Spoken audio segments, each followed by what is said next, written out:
America ने एक बार फिर चेयरमैन पीटीआई के इल्जामात को मुस्तरद कर दिया। अमेरिकी महकमा खारजा के तर्जुमान मैथ्यू मिलर ने प्रेस ब्रीफिंग में कहा कि अमेरिका साबिक पाकिस्तानी वजीर आजम के खिलाफ किसी साजिश में मुलविस नहीं। पाकिस्तान के हवाले से अमेरिका पर लगाए जाने वाले इल्जामात झूठे हैं और झूठे रहेंगे। तर्जुमान अमेरिकी महकमा खारजा से सहाफ़ी की जानिब से सवाल किया गया कि खुफिया केबल से मुतल्लिक खबर आई है कि अमेरिका ने चेयरमैन तहरीक इंसाफ को हटाने के लिए पाकिस्तान पर दबाव डाला। ताहम तर्जुमान ने मुबैना केबल पर तबसरे करने से गुरेज करते हुए कहा कि पाकिस्तानी सिफारतकारों के साथ होने वाली निजी गुफ्तगू पर बात नहीं कर सकते। मैथ्यू मिलर ने कहा कि सामने आने वाली दस्तावेजात भी साबित नहीं करती कि अमेरिका ने किसी पाकिस्तानी रहनुमा का इंतखाब किया या नहीं। हमने साबिक वजीर आजम पाकिस्तान के दौरा रूस पर तशवीश का इजहार किया था। उन्होंने रूस के यूक्रेन पर हमले वाले दिन दौरा किया।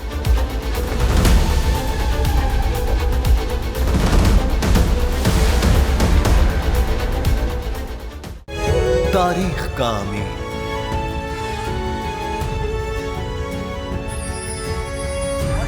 आजादी की अलामत,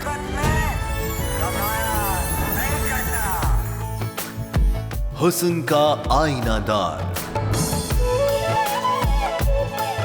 फिक्रो नजरिए की अक्कास, सरफराजी का गवाह, यानी हम सबका निगहबान पाकिस्तान। जिंदाबाद पाकिस्तान, पाकिस्तान। सब्सक्राइब करें और बेल दबाएं ताकि कोई खबर रह न जाए।